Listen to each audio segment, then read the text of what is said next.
Hi, this is author-philosopher Ronald E. Springer of ethicsunderground.com, here to continue the reading of Moral Armor.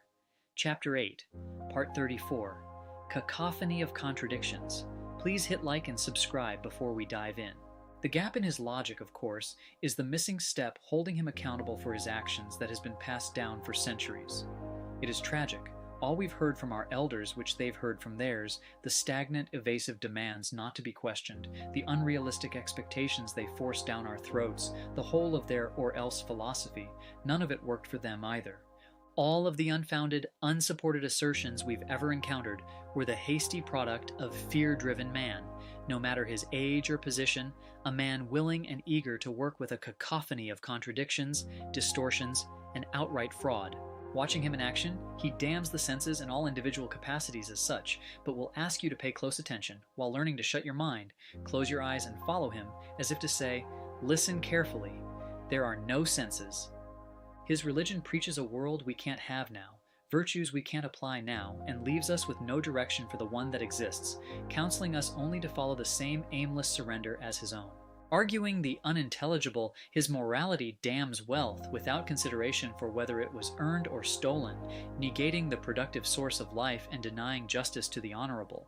In fear of moral action, he preaches a heaven of effortless treasures, and then wonders why casinos are coming up around him. Feeling worthless, he preaches unconditional love and wonders why brothels follow. He shuns cause and effect, but it piles up his losses unrestrained. He cannot escape the illogical flow and practical result of his own senseless theories. Conviction being certainty over a proven body of knowledge, and his morality supporting a negation of the senses which provide it, he has no convictions. His hatred for life spewing from every default, he must discredit reason to survive spiritually, and only succeeds in discrediting himself. Still, he will do anything to make his unworkable wishes work, to avoid the discovery that he has no standards, save fear. Rebelling against the incoming stream of data, he fights his own consciousness, his tantrum claiming that knowledge should be preset for his automatic manipulation, and all requirements of life should be a birthright. He accepts no difference between life essentials and inessentials, no difference between right and wrong, and works to shield himself from ever identifying its necessity. The mind can do and be anything, he exclaims, refusing our living processes, and makes unreasoned decisions at whatever level he manages to operate, personal, national, or global, fighting to force others and existence itself to accept his unreality as being on par with reality he will not face. Cultural inertia has helped him do it, as without moral clarity in society, individual status has borne no relation to competence. In the sight of the whole world, he has been free to make decisions and cope with life from his fear-driven mindset, and has succeeded only in making irreversible and unrecoverable, life-destroying mistakes.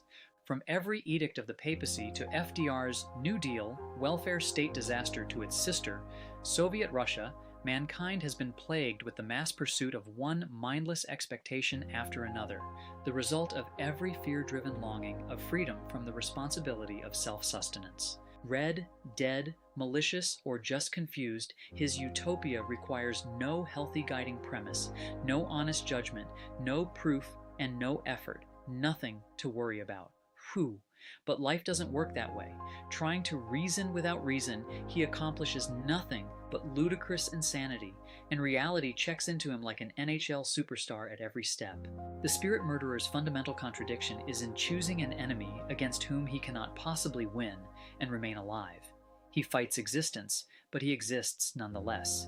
He hates this world, but he has to live in it. He damns the tasks of living, but he must perform them. His every action intends to interrupt the flow of the proper patterns of life, to slow, stop, or destroy. Yet he feels as much anguish in a traffic jam as the rest of us. He ends up getting dragged along the path of mankind's advancements, kicking, screaming, and negating our value every step of the way. He clashes with existence in a fight that is unnecessary, as there is no one opposing him. In his punching, kicking fury, if he were to look up, he'd realize he is alone. Existence does not oppose him on conscious terms. Ultimately, he learns that the only way to defeat existence is not to exist. That's all for now. Next up is stress and anguish as a medium. I split these videos up by subject so you'd have a better chance of finding moral armor and then perhaps go through the whole thing for free. Why? To help create a leader in every life. Sound civilization stair steps up from sound coherence to sound individual to productive groups of mature individuals. Self-hatred drives fear-driven people in our world to wipe out the individual, so we all need moral armor to protect ourselves and the future of mankind. Click subscribe and leave a thumbs up if you'd like to help wipe out moral confusion fast and make the world a better place.